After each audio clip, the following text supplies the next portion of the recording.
आप सर पे टोपी पहन लो, गले में क्रॉस डालो, ना मंदिर रहेगा, ना कतार रहेगी, ना भागवत होएगी। हम हिंदू सम्मान फाउंडेशन है। एक टाइम पर हम अपना ऑफिस पाकिस्तान में भी खोलेंगे, इस्लामाबाद में खोलेंगे, कि कैसे बांग्लादेशी हिंदू 80 साल में पहली बार हमारे सामने खुल के बोल रहा है कि मैं इलीगली भारत आया हूँ। क्योंकि भारत के नेताओं ने, हिस्टोरियनों ने यही बताया कि पाकिस्तान में हिंदू खत्म हो गया है ही नहीं। ये माइक, ये मोबाइल, ये सारी चीज तो हमने विदेशों से ही सीख सीख कर कॉपी करी है। तू पता कब दे सकता है? तो दे सकता हम तेरे साथ, लेकिन हमारे देश के नेता और हिंदू संगठन सिर्फ पैसा बनाने में ही बिजी हैं। तो ये भाई माइनॉरिटी अपीसमेंट क्यों नहीं सिखा रहे हिंदुओं को? आपके पवित्र कदम इस धरती पर पड़ते हैं तब जाकर यहाँ मंदिर बनते हैं। मुसलमानों के समाज ने 57 मुल्क बना लिए। हमारे देश का प्रियम्बल भी कॉपीड है वर्ड बाय वर्ड।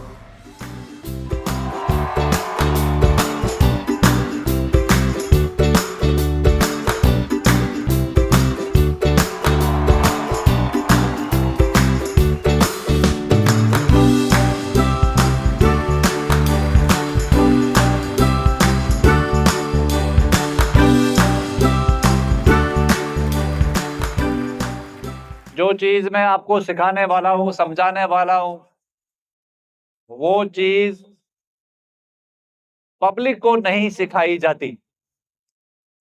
खास तौर से ऐसे समाज को जो गरीब समाज हो, उसको नहीं सिखाया जाता। और ये हमारे देश में 300, 400, 500 साल से ऐसा चलन है। इसलिए जो बातें मैं आपको सिखाऊंगा बिल्कुल कान खोलकर समझ लेना, और उससे डिविएट मत होना। चैलेंजेस क्या आएंगी वो भी सिखाऊंगा, और आपको आपको अपनी बात कैसे रखनी है ये भी सिखाऊंगा। लेकिन सबसे पहले मैं चाहता हूं, क्योंकि हिंदू सम्मान फाउंडेशन अभी 3 साल नहीं हुए हमें बने हुए। 23-24 अप्रैल या 23-24 अप्रैल 2023 को हमने संगठन रजिस्टर करा था।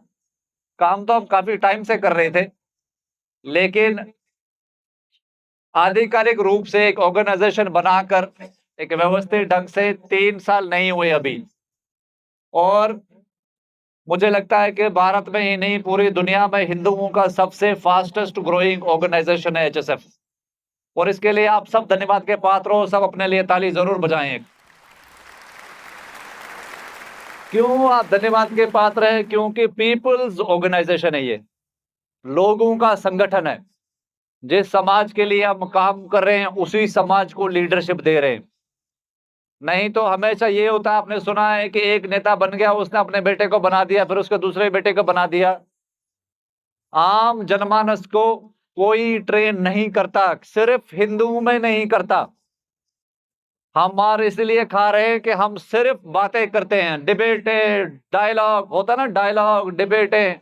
डेमोक्रेसी जमीन से चलती है। जमीन पर जिसके पास कंसोलिडेटेड विल है, कंसोलिडेटेड जिसके पास ओपिनियन है जमीन पर, चाहे वो एक मोहल्ले में ही क्यों ना हो, तो सरकारें, नेता उस एक मोहल्ले के सामने झुक जाते हैं।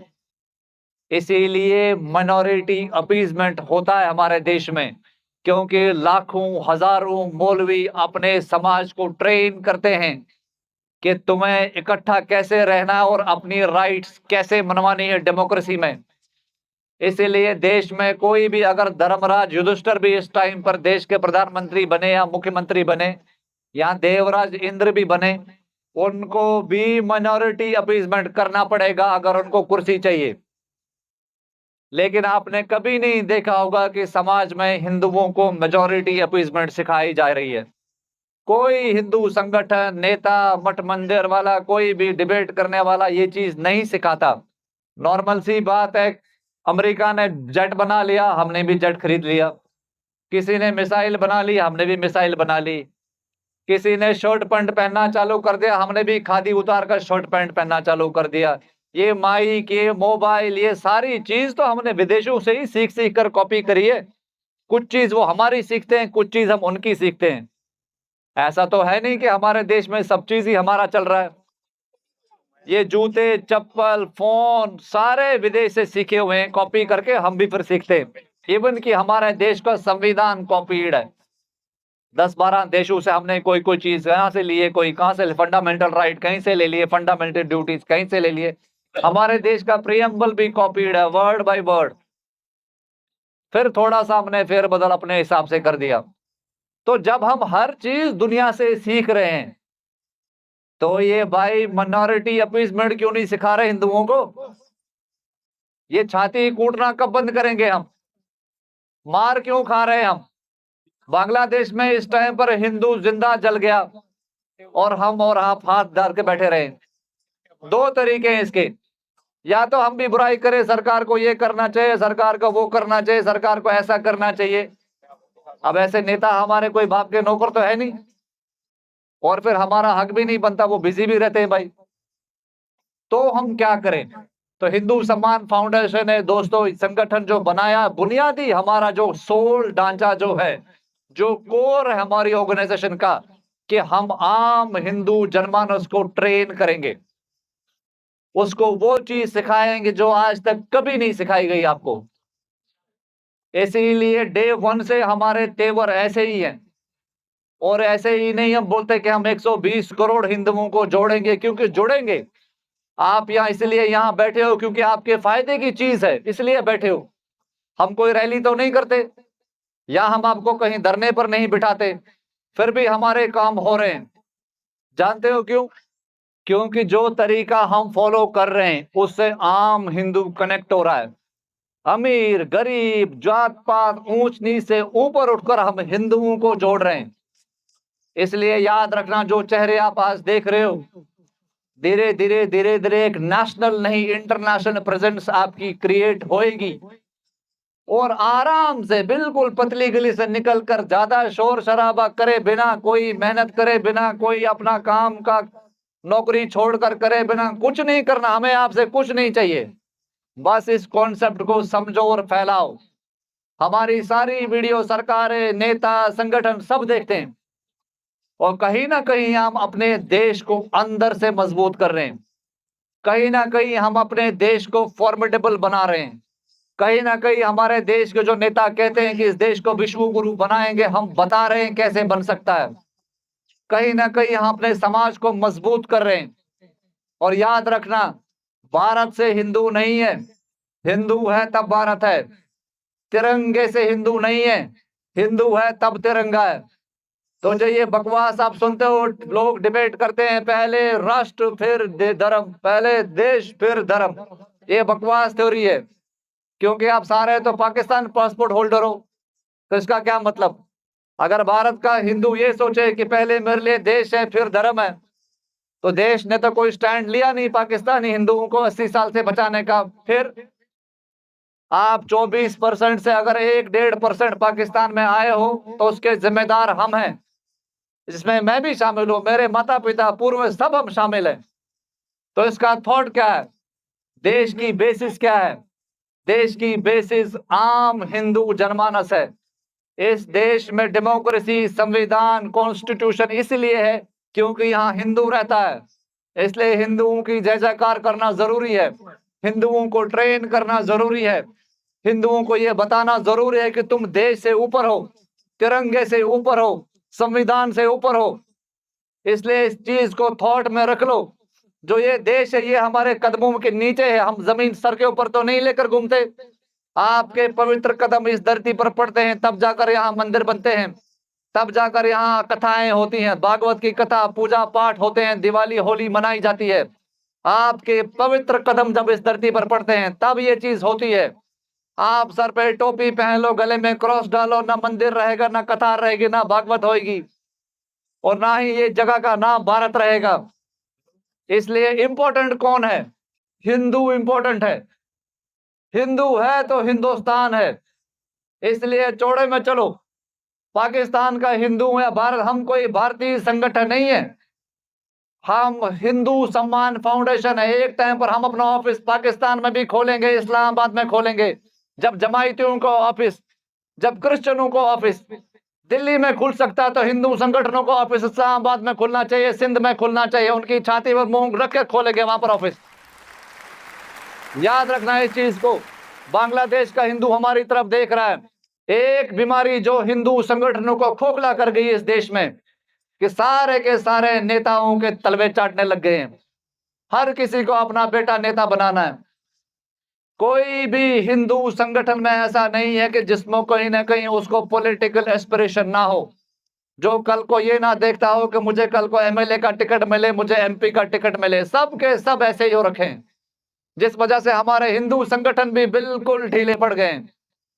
नहीं तो बांग्लादेश के बाप का दम नहीं कि इस टाइम पर कोई हिंदू जिंदा जला दे और वही वीडियो अपलोड कर दे। इसलिए 2 चिट्ठियां हमने लिखी हैं, 2 चिट्ठियां। पहले तो हमने 3 साल क्यों लगाए सरकार को चिट्ठी लिखने के लिए। ये जो संगठन है भारत के हिंदू संगठन, इनके चमचे लोग मेरे को पूछते थे, आप ऐसा मत करो, सरकार की मदद के बिना कुछ नहीं कर पाओगे, 2 कदम नहीं चल पाओगे।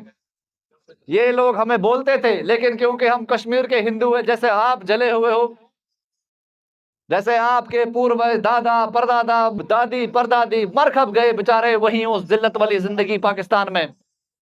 आप उनकी कम से कम 8वीं 10वीं जनरेशन हो 1947 के बाद की।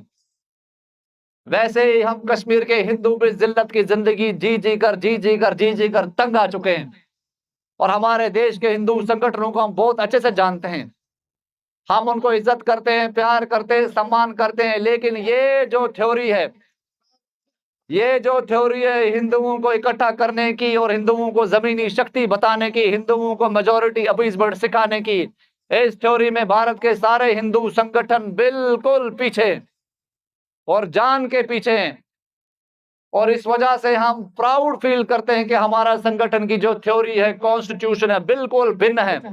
हमें किसी भी हिंदू संगठन के साथ जोड़कर ना देखा जाए, क्योंकि हमारी आइडियोलॉजी पॉलिटिकल नहीं है। बांग्लादेश का हिंदू भी हमारे लिए उतना ही कीमती है, उतना ही इंपॉर्टेंट है जितना मेरे लिए नेगी भाई, जितना मेरे लिए मेरी बच्ची, मेरा बेटा। बांग्लादेश का वो परिवार भी, पाकिस्तान का वो परिवार भी, आप लोग जो यहाँ पर बैठे हो, आप हमारे लिए उतने ही अजीज हो जितना हमारा कोई खून का रिश्ता। इस थ्योरी में चलते जाएंगे, एक दूसरे की मदद भी करेंगे। और कोई भी पाकिस्तान का हिंदू हम नहीं चाहते हैं कि भारत में जब आए उसको झुग्गी में रहना पड़े, उसको ऐसे ऐसे टूटे फूटे घरों में रहना पड़े। ये थ्योरी हमारी नहीं है। यह सम्मान का संगठन है। जैसा मैं रहता हूं वैसे आप रहें, जैसे आप रहते हैं वैसे हम रहें, जैसे हम सब रहते हैं वैसे बांग्लादेश का हिंदू रहे। राजस्थान में भील समाज के हिंदू लोग, राजू राजभाई और डॉक्टर बागचंद और भी बहुत सारे लोग वहां जुड़े हैं।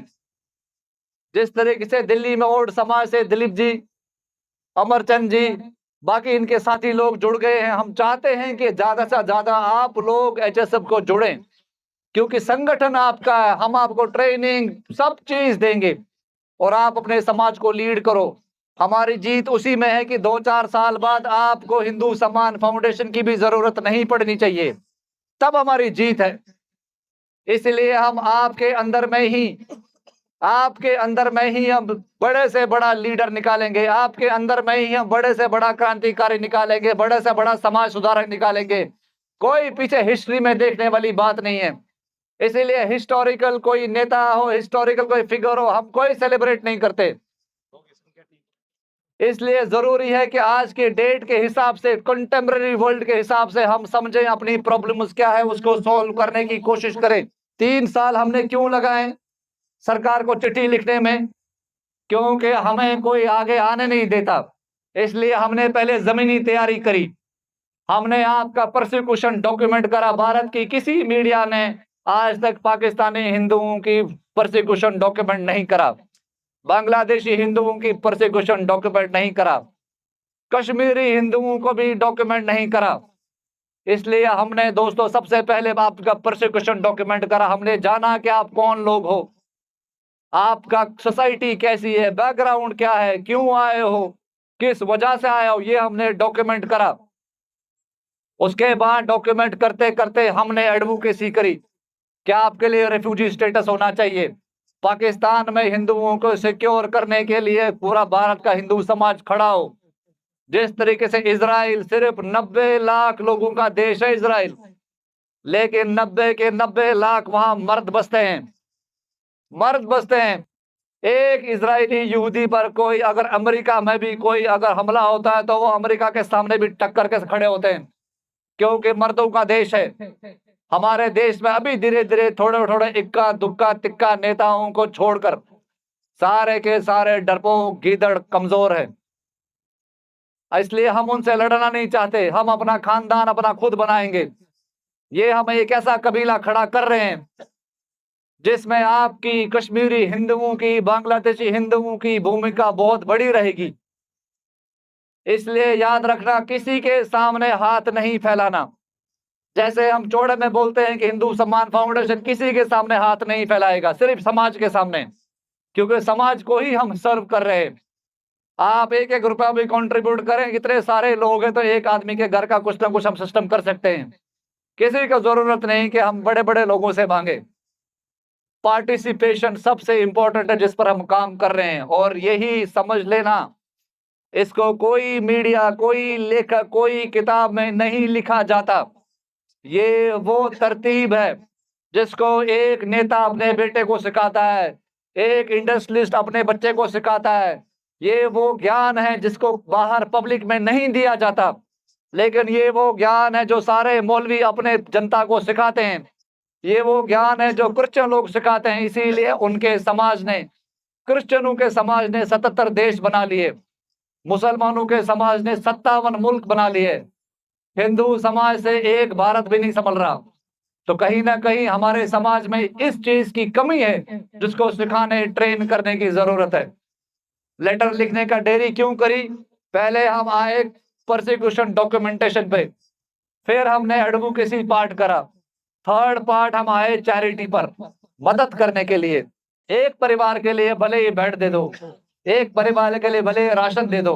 संगठन धीरे धीरे छोटा था, जितने जितने बड़े होते जा रहे हैं, जैसे आप घर दे रहे हैं, प्लॉट्स दे रहे हैं, फ्री में घर दे रहे हैं, लेकिन हम ओवरवेलम करना चाहते हैं पाकिस्तानी हिंदू समाज को, क्योंकि अगर पाकिस्तान में हिंदुओं को बचाना है उसमें सबसे बड़ी भूमिका पाकिस्तान के हिंदुओं की होगी। अगर कश्मीर में हिंदुओं को वहां स्थापित करना है तो सबसे बड़ी भूमिका वहां कश्मीर के हिंदुओं की होगी। कोई यूपी बिहार से तो हिंदू जाएगा नहीं वहां। इसलिए आपको ट्रेन करना, आपको एम्पावर करना, आपके समाज से गरीब को बिल्कुल 500 किलोमीटर दूर भगाना, इसके लिए हम काम करेंगे। मुझे बहुत दुख होता जब मैं देखता हूँ कि ये वाले को, इस कैंप को हम लोग बोलते हैं कि मजदूरों का कैंप है। नहीं, आपके पास में अपनी अपनी वेंडिंग लाइसेंसेस होने चाहिए, आप अपना कारोबार करना चाहिए दिल्ली में कहीं पे भी, आपके पास फैक्ट्रियां बनाने की काबिलियत होनी चाहिए, आपको फाइनेंस देने की सिस्टम बनना चाहिए। इसलिए आपके समाज में हम बिल्कुल घुस घुस के काम करेंगे। जो लीडर लोग हमारे जुड़ रहे हैं इनको तो हम आगे भेजेंगे, लेकिन मैं और नेगी भाई, हम लोग आपके साथ में, समाज के साथ ही रहेंगे, क्योंकि समाज को ट्रेन करना और समाज को आगे बढ़ाने की जिम्मेदारी हमारी है। हम चाहते हैं दोस्तों कि एचएसएफ की भूमिका भारत में, भारत से बाहर भी हिंदुओं के लिए एक द्रोणाचारी की रहे। हम अर्जुन, भीम, युधिष्ठिर ऐसे योद्धा पैदा करते रहेंगे। बहुत सारे लोग जुड़ रहे हैं, थोड़ी थोड़ी झलकियां आप देख रहे हैं। मजबूत मजबूत लोग प्रखर रूप से अपनी बात रख पा रहे हैं। दिलीप जी की स्पीचेस में भी आपने देखा होगा कि इनमें एक नेशनल लेवल के लीडर निकल के बाहर आ रहा है। तो इनको हम ट्रेन करते रहेंगे। इंपॉर्टेंट चीज अब डिस्कस करते हैं, दिल्ली सीएम से हमें क्या चाहिए और हमें प्रधानमंत्री कार्यालय से क्या चाहिए, और इसको हम करवाएंगे कैसे। ये भी खुले मन से ओपनली वीडियो बन रही है, सीना चौड़ा करके मैं बता रहा हूँ कि हम इसको मनवा कर रहेंगे। पहले मैं प्राइम मिनिस्टर ऑफिस वाली बता देता हूँ, प्रधानमंत्री कार्यालय से हमने क्या मांगा। हमने दोनों चीजें डिफर करी है। मैंने 8-10 मुल्कों के कॉन्स्टिट्यूशन पढ़े हैं, मैंने देश का संविधान पढ़ा है, देश का सारा कानून सिस्टम पढ़ा है, उसके बाद मैंने ये लेटर बनाए हैं। इसलिए खुले मन से मैं बोल रहा हूं कि भारत में हमारे से इसके लिए बात करने के लिए हम एक्सपेक्ट करते हैं कि देश का बेस्ट ब्रेन, बेस्ट आईएएस अफसर हमसे बात करें। Best brain, best brain, best IAS अफसर बात करें, क्योंकि हमारे संगठन में वो काबिलियत है कि हम ये चीज प्रपोज कर सकते हैं। इसीलिए पहली बार किसी भारत के हिंदू संगठन ने पॉलिसी फॉर्मेशन बनाकर दी है प्रधानमंत्री कार्यालय को कि आप इस पर कानून बनाएं। और विस्तृत रूप से हमने हाथ नहीं फैलाया है कि महाराज आप नेता हो, माई बाप हो, आप हमें बचाओ। हमने ये मांगा है कि हमें क्या चाहिए, आप यस नो करो, हम रिप्लाई करेंगे, हमारी टीम डिस्कस करेगी, but we want these things to be done. और सबसे अच्छी चीज इस टाइम पर फेवरेबल ये है, दिल्ली में हिंदूवादी सरकार है, सेंटर में मोदी जी है, क्योंकि ये लोग बहुत बिजी रहते हैं। अगर इनके सामने लेटर, इनके एक दिन में हजारों लेटर आते हैं, इसलिए हमने विस्तृत दी है। और हम चाहते हैं कि मोदी जी की टीम इसको सीरियसली ले। मुझे अच्छे से खबर है, हमारी टीम बताती रहती है कि national security adviser Ajit Doval ji, Modi ji को खबर है कि हिंदू सम्मान फाउंडेशन काम कर रहा है, वो हमारे संगठन के बारे में जानते हैं और पॉजिटिव फीडबैक है, क्योंकि उनको भी ऐसे ऐसे संगठन चाहिए जो समाज को मजबूत करे, जो ऐसे लीडर पैदा करें जो पाकिस्तान बांग्लादेश से टक्कर लेने का कलेजा रखते हो। प्रधानमंत्री हमारे देश का राजा होता है, उसको भी अपनी फौज चाहिए। अभी जो संगठन है वो सारे ही ढीले हो रखे हैं, जिसकी वजह से दीपू चंद्र दास जैसा बच्चा जल के मर गया। तो याद रखना, वो लड़का उस देश में जला है, लेकिन उसकी आग, उसकी जो प्रॉब्लम है, उसकी फैमिली की जो जो दुख है, वो हम सब शेयर करते हैं। वो हमें शेयर करना चाहिए, हमें उसका भूलना नहीं चाहिए, क्योंकि हम उस पर काम करेंगे तभी दूसरा दीपू चंद्र दास बचेगा। आपने हमारी थोड़ी सी रिसेंटली वीडियोस देखी होंगी कि कैसे बांग्लादेशी हिंदू 80 साल में पहली बार हमारे सामने खुल के बोल रहा है कि मैं इलीगली भारत आया हूं, तार के नीचे से आए हैं। किसी मीडिया ने देखा, आपने कभी सुनता हुआ? आप लोग लीगली आते हो, बांग्लादेश हिंदू इलीगली आते हैं और खुल के बोल रहे हैं। क्यों? क्योंकि उनको पता है कि ये संगठन बचाएगा हमें। ये जो विश्वास हिंदू समाज का एचएस पर आ रहा है, इसको बड़ा करने की जरूरत है। आप लोगों पर जिम्मेदारी बहुत आने वाली है, हमारे पास बहुत काम आने वाला है। ये हमारे लीडर सारे बिजी होने वाले हैं और इनको सपोर्ट करने के लिए आप जुड़े, ताकि दिलीप जी जैसे व्यक्ति को हम सेंटर में ले आए। हम इनको बांग्लादेश के साथ में अपना कोऑर्डिनेट करें। मैं बिजी होने वाला हूँ, यहाँ पर इनकी जगह लेने वाला कोई होना चाहिए, उसकी नीचे जगह लेने वाला कोई होना चाहिए। हम चाहते हैं कि विक्टिमाइज्ड हिंदू कम्युनिटी, जो पाकिस्तानी, बांग्लादेशी, कश्मीर के हिंदू हैं, यही इस देश को लीड करे। हिंदू समाज को तो कम से कम सामाजिक लेवल पे लीड करें, क्योंकि हम फ्रंट लाइन लोग हैं। हम वहां दुख झेल रहे हैं, झेल चुके हैं।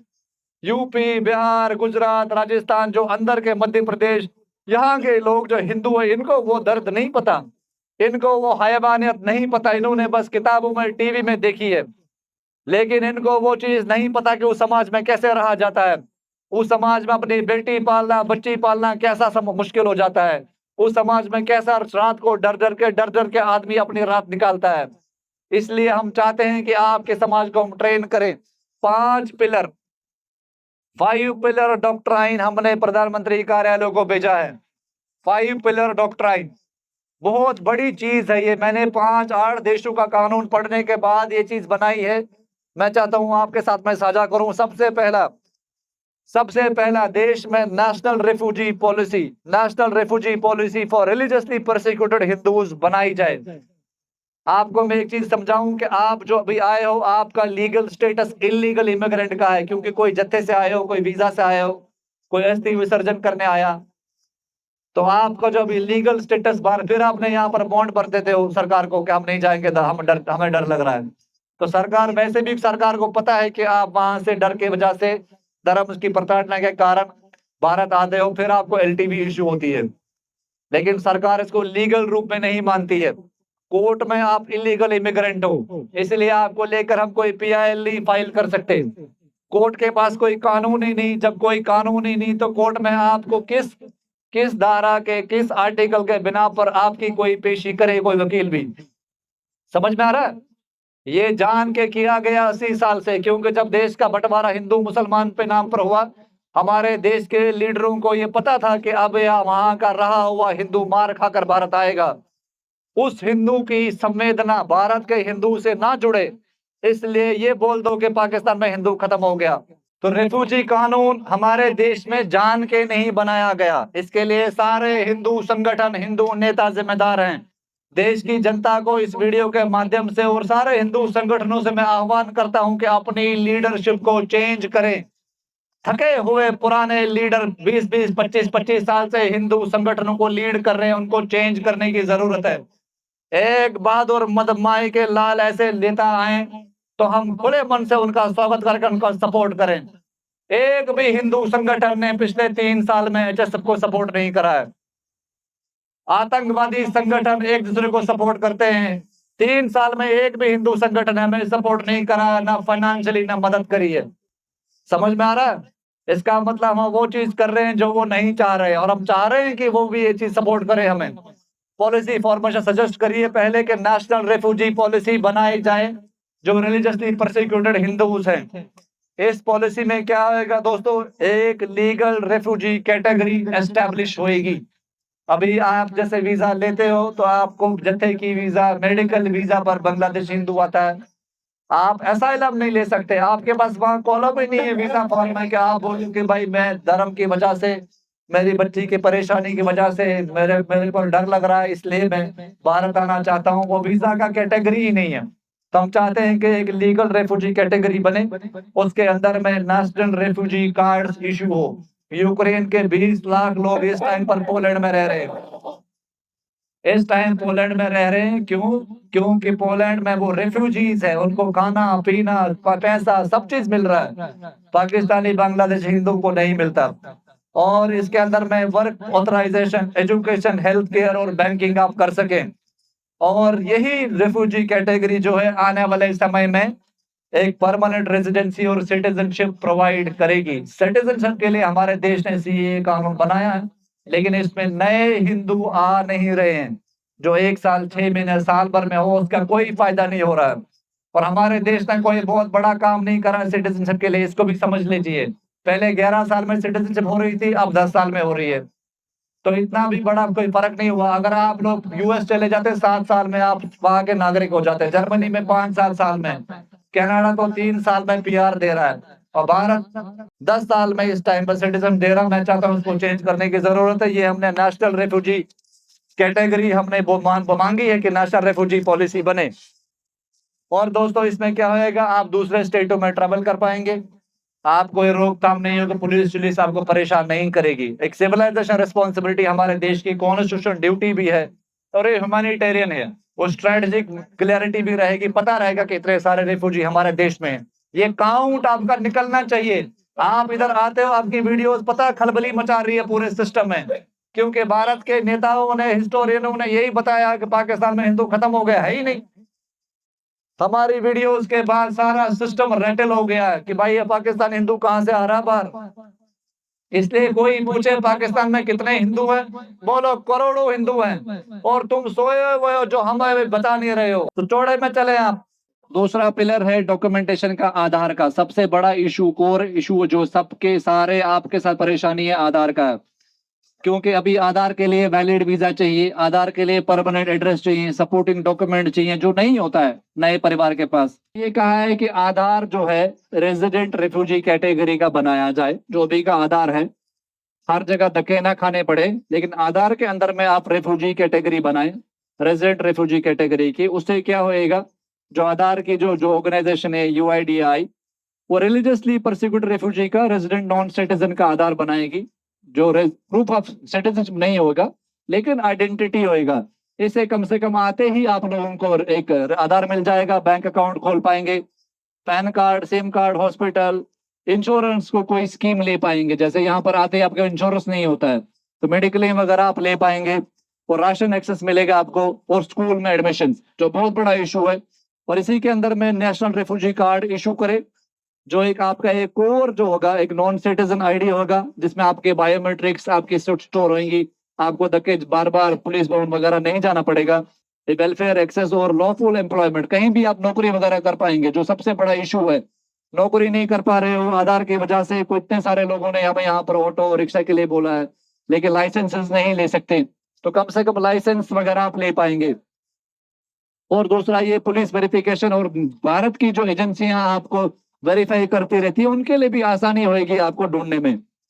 तीसरा पॉइंट जिसके लिए हमने संगठन बनाया और हमने ये काम करा, कि भारत सोवरेन सिक्योरिटी और ह्यूमैनिटेरियन रिस्पॉन्सिबिलिटी डॉक्ट्राइन, एक सोवरेन सिक्योरिटी पाकिस्तानी बांग्लादेशी हिंदुओं को भारत सरकार दे, यहूदियों को इजराइल सरकार देती है। यहूदियों के पास ये राइट है। यहूदी अगर इधर भारत में आ जाए और अगर आप या कोई यहाँ उसके साथ कोई ऐसे अनहोनी हो जाए तो यहूदी जो इजराइल है वो अपने मोसाद अपना सारा इंटेलिजेंस नेटवर्क लगाकर उसको उस परिवार को जस्टिस दिलवाएगा। वो भारत से वेट नहीं करेगा। वो पूरी दुनिया में करते हैं वो लोग। सिर्फ 90 लाख लोगों का देश है वो।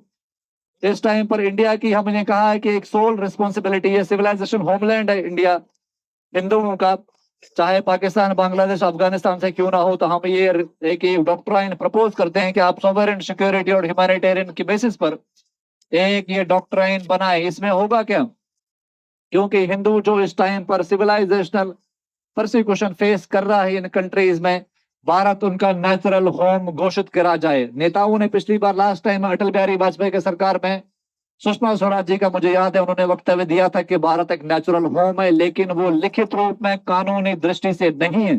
तो ये माना जाए कि भारत नेचुरल होम है। इससे मॉरल क्लैरिटी आएगी, डिप्लोमेटिक लिवरेज आएगा, ह्यूमैनिटेरियन लीडरशिप भी भारत की एस्टेब्लिश होगी इन देशों में, और हिंदू जो है पेरिश होने से बचेगा। हमारी सिविलाइजेशन जो हिंदुओं की वो बची रहेगी। और ये दोस्तों सॉफ्ट एडाप्टेशन है किसका, Israel's global Jewish protection doctrine, minus उसका जो मिलिटरिस्टिक लैंग्वेज है, क्योंकि इजराइल मिलिट्री भी यूज कर देता अपने ज्यूज को बचाने के लिए। हमने सिर्फ मानवता के आधार पर सरकार को ये रिक्वेस्ट करी है कि आप इजराइल का जो ग्लोबल जिविश प्रोटेक्शन डॉक्ट्राइन है उसको फॉलो करके हिंदुओं के लिए ऐसा प्रोटेक्शन डॉक्ट्राइन बनाएं। और इसमें हमने जनरल इस्लामिक क्लॉज भी डाला है कि अगर इन 3 मुल्कों के अलावा और भी मुल्कों में अगर किसी देश में हिंदुओं पर अत्याचार होता है तो वो भी इसी के तहत भारत आ सके। अब ये चीज तो हमने सरकार को बोल दी, कानून बनाए, तो फायदा कैसे होएगा भाई? फायदे के लिए भी तो कुछ ना कुछ करना पड़ेगा। तो हमने स्टेट कैपेसिटी आर्किटेक्चर कैसे बनेगा, क्या बनाना चाहिए, ये बताया कि इसमें मिनिस्ट्री बने, एक पर्टिकुलर स्पेसिफिक मिनिस्ट्री बने, एक कमीशन बने और रजिस्ट्री बने, डॉक्यूमेंटेशन हो, स्टोरेज हो डेटा का। इसमें हमने सबसे पहले ये रिकमेंड करा है कि ministry for persecuted refugees and civilisational assistance Bharat में बनाई जाए। जैसे विदेश मंत्रालय है, गृह मंत्रालय है, माइनॉरिटीज का मिनिस्ट्री है, मंत्रालय जो है एक स्पेसिफिक अलग से एक मिनिस्ट्री परसिक्यूटेड हिंदुओं के लिए बनाई जाए, जिसमें कल को आपके जैसे जो आप में से लीडर उठते हैं, दिलीप जी जैसे लोग ही उस मंत्रालय को हेड करें, उसके मिनिस्टर बने, कैबिनेट मिनिस्टर बने। क्योंकि जो दर्द आप जेल कर आए हो उसका नेता भी तो आपके ही समाज का होना चाहिए। उसका नेता कोई भारत के किसी अन्य राज्य का होगा तो वो समझेगा ही नहीं। इसलिए हमने सजेस्ट करा है कि अलग से मंत्रालय बनाया जाए इसका। उस मंत्रालय के पास क्या मैंडेट होएगा, रिफ्यूजी रजिस्ट्रेशन का काम होएगा, क्योंकि आप रिफ्यूजी पाकिस्तान के तो थोड़े बहुत तो 10-20 लाख, बांग्लादेश के करोड़ों हैं, तो वो कहाँ जाएंगे? तो स्पेसिफिक मंत्रालय हमने रिक्वेस्ट करी है सरकार को। इसमें रिफ्यूजी रजिस्ट्रेशन, डॉक्यूमेंटेशन और कार्ड्स, कोऑर्डिनेशन में स्टेट्स, क्योंकि एक स्टेट से दूसरे स्टेट जाओगे तो आपका अपना स्पेसिफिक मंत्रालय होएगा। हाउसिंग एंड वेलफेयर प्लानिंग उस मंत्रालय का काम होगा, और इंटरनेशनल डेटा एक्सचेंज। और ये मंत्रालय भारत की एक्सटर्नल अफेयर्स मिनिस्ट्री से भी बहुत ज्यादा इंपॉर्टेंट है, और ये बहुत पावरफुल मंत्रालय बनेगा, क्योंकि हमारे पास एक डिप्लोमेटिक लेवरेज आएगी पाकिस्तान बांग्लादेश के ऊपर। क्योंकि वहां की जब पॉपुलेशन भारत में आएगी तो नॉर्मल सी बात है, हमारे कंट्री के पास एक डिप्लोमेटिक लेवरेज रहेगी उनका, उनसे काम करवाने की। अगर सरकार ये अभी मंत्रालय नहीं बना सकती, एक एमएचए के अंदर में एक जॉइंट सेक्रेटरी लेवल का एक डिवीजन अलग से खोल सकती है। दूसरा हमने सजेस्ट करा है कि national commission for persecuted minorities बनाई जाए। इससे क्या होएगा, जैसे अभी आपको पुलिस भवन जाना पड़ रहा है, परेशान हो रहे, फिर वापस चले जाते हो। जैसे एक रांझो बेचारा था, वो 55 साल की उम्र में मजदूरी नहीं हुई, उसको वापस जाना पड़ गया।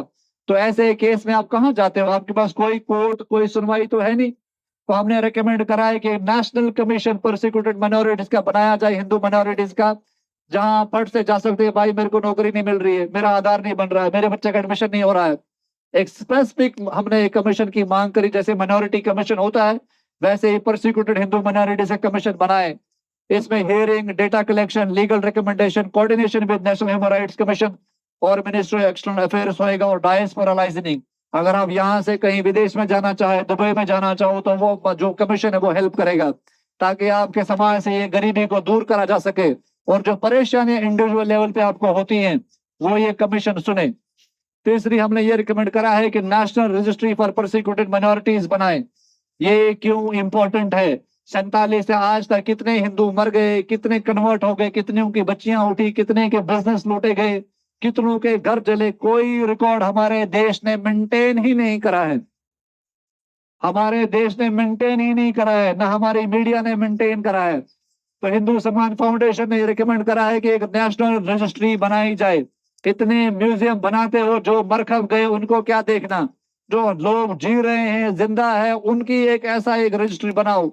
उसमें क्या होएगा, कितनी कितनी मौतें हुई हैं, कितने अपहरण हुए हैं, कितने फोर्स कन्वर्जन हुए हैं, कितने मंदिर तोड़े गए हैं, कितने लोगों को अपना घर छोड़ना पड़ा, कितना डेमोग्राफिक इरेजर हुआ है। जैसे थरपारकर में पहले बहुत हिंदू पॉपुलेशन थी, अब कम हो गई।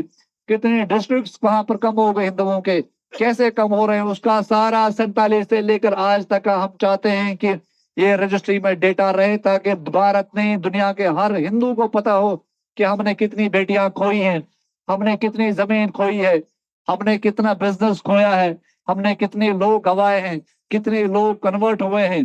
ताकि उन लोगों को जब डेटा बनेगा तो भारत की एक ऐसी एक मानवतावादी एक मजबूत छवि दुनिया के सामने आएगी कि पाकिस्तान और बांग्लादेश को हमेशा हम एक्सपोज कर पाएंगे। अभी तो सारी भाषणबाजी हो रही है, लेकिन उसके बाद आपको भी पता होगा कि आपकी हिस्ट्री कैसी है। ये सबसे इंपॉर्टेंट वाला पॉइंट था सोवरेन सिक्योरिटी का, जो हमने दोस्तों प्रधानमंत्री कार्यालय को दिया है। और पांचवा पांचवा आखिर में हमने क्या बोला है कि डिप्लोमेटिक एंड इंफॉर्मेशन स्ट्रेटजी, जिसमें मिनिस्ट्री ऑफ एक्सटर्नल अफेयर्स और इंफॉर्मेशन ब्रॉडकास्टिंग मिनिस्ट्री इन्वॉल्व होगी।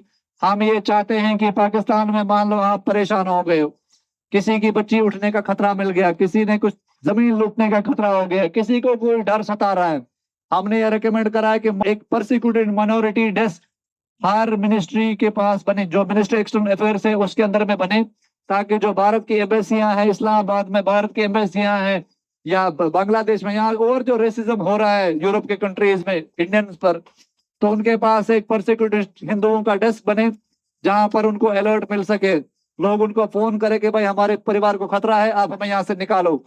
तो ये क्या करेगा, अलर्ट रिसीव करेगा फैमिली से, ये परसिक्यूशन इंडिकेटर मैच करता रहेगा, पता करता रहेगा कि कौन कौन से एरिया में कहाँ का हिंदू परेशान है, उनको सेफली निकालने का काम करेगा हाई रिस्क केसेस में। जैसे शेख हसीना की सरकार, गरीब शेख हसीना की सरकार में जितने भी हिंदू उनके काम मुलाजिम थे, मिनिस्टर थे, उनके सबको मारा काटा गया। तो अगर हमने, हमारे देश ने शेख हसीना को तो बचा लिया, मंत्रिमंडल में जो हजारों लाखों हिंदू परिवार थे वो सारे मारे काटे गए। अगर ये माइनॉरिटी डेस्क होता तो भारत की इस मिनिस्ट्री को, एम्बेसी को अप्रोच करते और भारत की खुफिया एजेंसियां उनको निकालने का काम करती, तो उनको बचाया जा सकता था। तो इसलिए हमने ये रिकमेंड करा है कि ये माइनॉरिटी डेस्क बनाया जाए।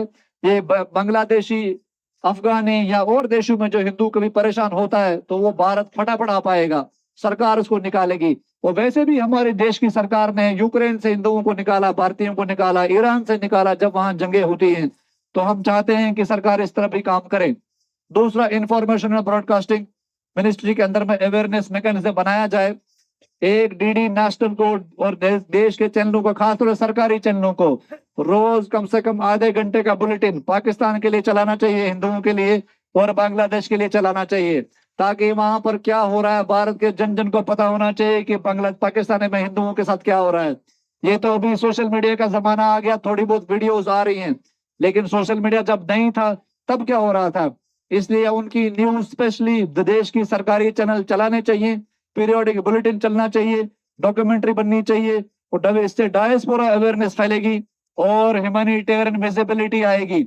आपकी चीज दर्द को, आपकी परेशानियों को, आपकी मजबूरियों को देश के जन जन को पता होना चाहिए, उसको कोई दबा नहीं पाएगा। सिक्योरिटी और ह्यूमैनिटेरियन लॉजिक भी है, इससे कम से कम इलीगल ट्रैफिकिंग रुकेगी, इससे वनरेबिलिटी जो क्रॉस बॉर्डर रेडिकल नेटवर्क की है दोस्तों वो कम होएगी, फोर्स्ड कन्वर्जन जो जबरन धर्म परिवर्तन होता है वो रुकेगा, क्योंकि परिवार को पता रहेगा कि ऐसा कुछ होने वाला है, उसकी खबर हमारे देश तक पहुंचेगी।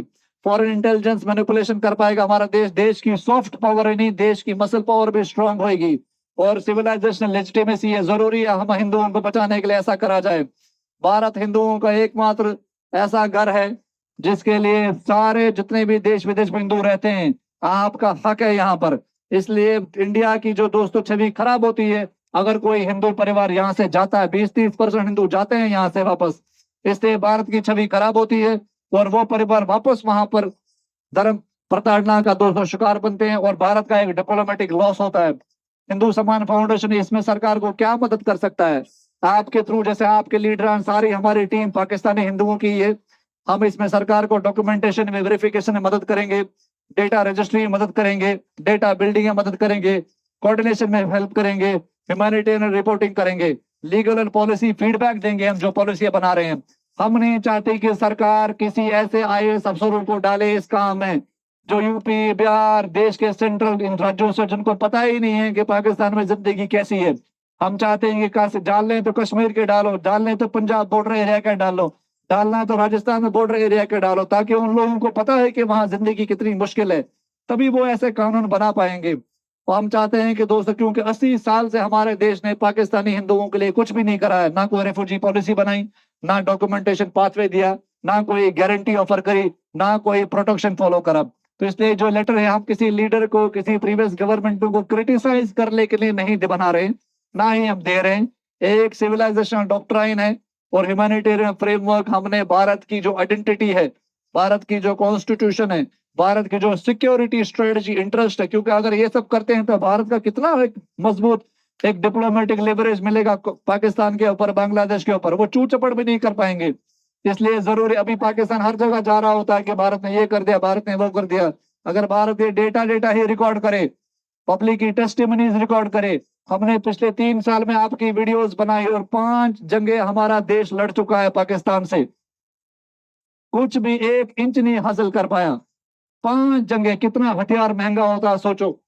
हमने सिर्फ वीडियो बनाई और पाकिस्तान में जॉइंट सेशन पार्लियामेंट का बुलाया और minority commission, minority rights bill pass करा हिंदुओं के लिए। ये आप लोगों की, एचएसएफ की जीत है। मैं चाहता हूँ सारे लोग आप खुद के लिए ताली बजाओ जो वीडियोस में आए हो। 5 जंगे लड़ने के बाद भी जो काम नहीं कर पाया पाकिस्तान, वो सिर्फ हमारी वीडियोस के माध्यम से हुआ। क्यों? क्योंकि पाकिस्तान की अपनी ही आबादी, अपने ही लोग उसको नंगा कर रहे थे टीवी पर। दुनिया के सामने पाकिस्तान नंगा हो रहा था और उनको अपनी छवि बचाने के लिए, अपना लंगोट बचाने के लिए उनको ये कानून लाना पड़ा। लेकिन ये कानून तभी काम करेगा जब भारत में ऐसे कानून बनेंगे और हम उसके पास नजर रखेंगे, चील की नजर हमारे पर रहेगी कि नहीं, ये कानून तो बना लिया उन्होंने, लेकिन ये काम भी तो करना चाहिए। भारत में मुसलमान इसलिए सेफ है क्योंकि 57 मुसलमान कंट्रियां इंश्योर करती हैं कि भारत में मुसलमान सेफ रहें। कुछ भी यहाँ घटना होती है तो इस्लामिक कॉपरेशन से स्टेटमेंट आ जाता है, कोई शेख स्टेटमेंट दे देता है। क्रिश्चियन यहाँ सेफ रहे, इसलिए क्रिश्चियन कंट्रियां इंश्योर करती हैं कि यहाँ क्रिश्चियन सेफ रहे। आपके बोलने से, हमारे बोलने से यहाँ माइनॉरिटी सेफ है, इस मुखालते मत रहना। या हमारे नेता उनको तहफुज दे रहे हैं, इस मुखालते मत रहना। याद रखना, आम जनमानस यहाँ है, आम जनमानस देश की मालिक होती है, जमीन की मालिक होती है। आम जनमानस मालिक है, उसका नौकर संविधान है, उसका नौकर फिर नेता शेता, उसके नौकर फिर पुलिस वाले अधिकारी। ये सब इसीलिए सरकारी नौकरी बोली जाती है। लेकिन ये ताकत, ये मालिकाना ताकत तभी आपके पास आएगी, ये मालिकाना हक आप तभी इसको दिखा पाओगे जब आप एकता में रहोगे, जब आप इकट्ठे रहोगे, जब आप मजबूती में रहोगे। याद रखना, अकेले आदमी का कोई ताकत नहीं है, कोई वैल्यू नहीं है। ये जो मैं आपको ये ज्ञान समझा रहा हूं, ये किसी ने आज तक हिंदुओं को नहीं सिखाया। इस वजह से कश्मीर का हिंदू 36 साल से कश्मीर से बाहर है और कोई बड़ी बात नहीं है सिखाना। पाकिस्तान ने कानून पास कर लिया, समझ में आ रहा है आपको? पाकिस्तान ने कानून पास कर लिया। हर किसी को अपनी इज्जत प्यारी होती है, और लेकिन अगर हम उस पर बार बार इसी तरीके से ऐसे कानून बनाएं, और इस देश में लाखों नहीं करोड़ों पाकिस्तानी हिंदू 47 से आए हैं। अगर आपका डायस्पोरा इतना मजबूत है, इतना मजबूत है, पाकिस्तान से कल को हम मांग कर सकते हैं कि अपना एक स्टेट सिंध जो है भारत को दे दे, क्योंकि सिंध की तो सारी पॉपुलेशन ही भारत आ गई है। ये मांग कर सकते हैं। 2 करोड़ बांग्लादेशी हिंदू सिर्फ वेस्ट बंगाल में रह रहे हैं, 8 करोड़ कम से कम आए हैं। 8 करोड़ की जमीनें जो गवाई है इन्होंने, इन 8 करोड़ की जमीन दे दे, बांग्लादेश आधे से भी कम बचेगा, बाकी का सारा उसको भारत को देना पड़ जाएगा। लेकिन हमारे देश के नेता और हिंदू संगठन सिर्फ पैसा बनाने में ही बिजी हैं, जो बहुत दुखद है। इसके लिए मैं चाहता हूं प्रखर रूप से आप अपनी बातें रखें। जो हमारे नेतागण हैं, आप भी मजबूती के साथ बात करो। याद रखना, सारे हिंदू संगठनों में हिंदू है, सारी पार्टियों में हिंदू है। आपको हिंदू की बात करनी है, ना किसी पार्टी ना किसी संगठन, कुछ नहीं। आपको बोलना कि नहीं, मर्द मर्द चाहिए हमें, इजरायली जैसे लोग चाहिए हमें इन संगठनों में। आप सामने आओ, मर्दों की तरह बात करो। हमने जो पत्र लिखा है, आपको लगता है कि ये हिंदुओं के हित में बात है, तो इसमें हमारा सपोर्ट करो। जो भी कोई नेता, कोई एमएलए, कोई एमपी, कोई संत महात्मा इनको परस्यू करने में, कोई मीडिया कर्मी इसको पुश करने में हमारा सपोर्ट करेगा, हम पब्लिकली उसका धन्यवाद करेंगे। पब्लिकली हम उसका धन्यवाद करेंगे, उसके लिए वीडियो बनाएंगे, उसका सम्मान करेंगे।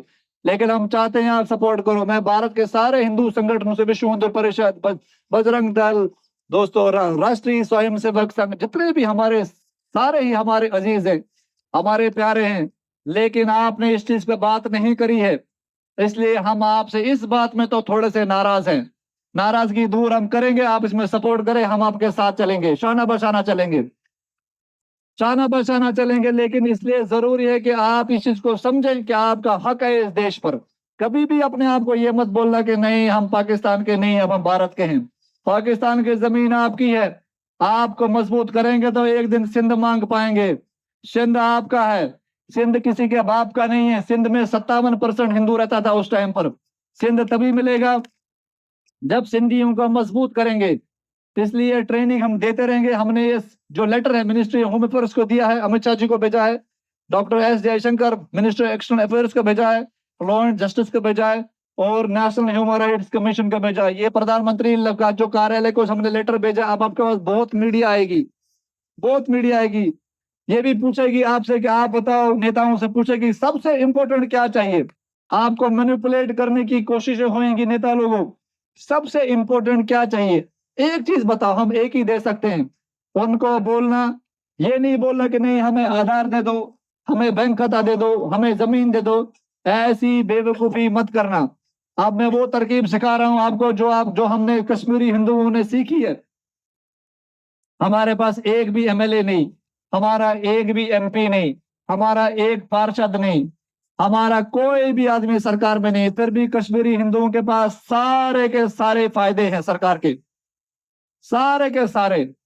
सिर्फ थोड़ी सी हमने अकल लगाई है, क्योंकि ठोकरें खा खा कर हमने अकल लगाई। तो आप लोग भी ठोकरें खा रहे हो, तो हम जो अपना एक्सपीरियंस आपसे शेयर कर रहे हैं। कोई भी आपको सरकारी अधिकारी बोले इसमें तो हम सब तो नहीं दे सकते, एक चीज बताओ, आप बोलना या तो इस पेपर पर हाँ करो या तो तुम ना करो। अगर तो तुम आधा अधूरा कह रहे हो तो तुम चलते बनो, दूसरे को आने दो। क्योंकि देश का सिस्टम कायर इसलिए है कि कायर अफसर भरे पड़े हैं, कमजोर लोग भरे पड़े हैं, कमजोर लोग इस देश को चला रहे हैं, इसीलिए तो बुरा हाल है। आप सिर्फ एक ही मांग करोगे कि ये पूरा का पूरा लेटर चाहिए, तू पता कब दे सकता है, तू दे सकता है हम तेरे साथ। तू खाली आधार दे रहा है, तू खाली बैंक खाता दे रहा है, ये नहीं चाहिए हमें, फिर तू जा, या हाँ या ना। याद रखना, ये सारे ये देंगे, ये 2-3 साल में ही हम हासिल कर सकते हैं, 4 साल 5 साल 6 साल कोई बड़ी बात नहीं है। लेकिन आपको ये सारी मांगे रखनी है। सरकार मैनिपुलेट करेगी आपको कि कम में आप मान जाओ, तो आप चौड़े में चलोगे, बोले सबके सब चाहिए। सब अगर फिर भी बोलते हैं कि नहीं, एक चीज बताओ आपको क्या चाहिए, बोलना कि सबसे पहले आप ये कानूनी रूप से मान लो कि हम धार्मिक प्रताड़ना के कारण भारत में आए हैं, हमें रिलीजियसली परसिक्यूटेड माइनॉरिटी घोषित करो, वो ह्यूमैनिटेरियन बेसिस पर। क्योंकि जैसे एक पेड़ का जड़ जो इंपॉर्टेंट होती है ना, वो सबका इसका एक ही बीज है कि आपका लीगल स्टेटस चेंज हो। अभी आप इलीगल इमिग्रेंट हो, कि आप रिलीजियसली परसिक्यूटेड हिंदू हो और आपको रेफ्यूजी माना जाए। रेफ्यूजी का जो कानून है यूएन का कानून है, देश का कानून नहीं है, यूनाइटेड नेशंस का कानून है। वो फिर पूरे दुनिया में रेटिफाई करते हैं, अपने अपने कॉन्स्टिट्यूशन को अपडेट करते हैं। इसलिए ये जो सारे ह्यूमन राइट्स का जो कानून होते हैं वो यूएन बनाता है। आप बोलोगे भाई हमें मानो कि लीगल रूप में आप अमेंड करो कॉन्स्टिट्यूशन को कि हम रिलीजियसली परसिक्यूटेड माइनॉरिटी है और हमें रिफ्यूजी का दर्जा मिले। रिफ्यूजी का दर्जा मिलेगा, फिर आधार पाधार बैंक पैसा सब पेंशन सब फिर देनी ही पड़ेगी, फिर किसी के बाप का दम नहीं कि मना कर सके, ठीक है। लेकिन सारी चीज पुश करोगे, आप पर प्रेशर बहुत आएगा, बहुत मीडिया आएगी मैनिपुलेट करने के लिए, तो मीडिया वालों को आप लेटर दोगे। कोई भी आपको बोले कि भाई आपको क्या चाहिए, आपको क्या चाहिए, हमारे इंटरव्यू करवाओ, हमारे किसी घर में भेजो, आप उनको बोलो हमारा संगठन हिंदू सम्मान फाउंडेशन है, वो ये लेटर है हमने लिखी है, आप यही पूरी करवाओ। बोले नहीं एक चीज बताओ, बोले नहीं सारी चीज चाहिए। बिल्कुल अड़ के रहना इस बात में। कोई आपकी ऐसी वीडियो नहीं आनी चाहिए, नहीं नहीं तो मेरे को तो राशन दे दो, बहुत बढ़िया। कहीं कोई आपकी ऐसी बात बाहर नहीं आनी चाहिए। याद रखना ये कलेक्टिव एफर्ट है, हम सबकी बात एक होनी चाहिए। यही मैंने बागड़ी समाज को समझाई, अभी हम राजस्थान जाएंगे, हम भील समाज को समझाएंगे। आप एक बात रखना, याद रखना, हम सिर्फ 2 लोग थे जब हमने संगठन शुरू करा, आज लाखों लोग हैं, और लाखों लोग करोड़ों हम हो जाएंगे, क्योंकि हमारी बात जायज है, हम कोई गलत चीज नहीं मांग रहे। बोलो सारी दो, और ये सारी हमारे प्रधानमंत्री कार्यालय में दे सकते हैं, कोई इसमें बड़ी बात नहीं, इनको कोई बहुत चेंज चपड़ करने की जरूरत नहीं है। देश की सारी पॉलिटिकल पार्टियां इसमें सपोर्ट करेंगी, ये तो कोई ह्यूमैनिटेरियन चीज है। जो अपोज करेगा उसका नाम हमें बता, हम उसके स्थिति से करें। तो हम चाहते हैं कि देश की सरकार इसको सीरियसली ले। थोड़ा सा मैं ब्रेक लेता हूँ, फिर हम दूसरे, मैं आपको दिल्ली वाली लेटर समझाऊंगा, दिल्ली वाले से हमने क्या चाहिए दिल्ली सरकार से, फिर आप उस पर क्या, आप हम कैसे रुख रहेंगे, और आप क्या कैसे इस चीज को परस्यू करेंगे, कैसे अपने समाज में सबको ट्रेन करोगे, उस पर बात करते हैं। जय श्री राम।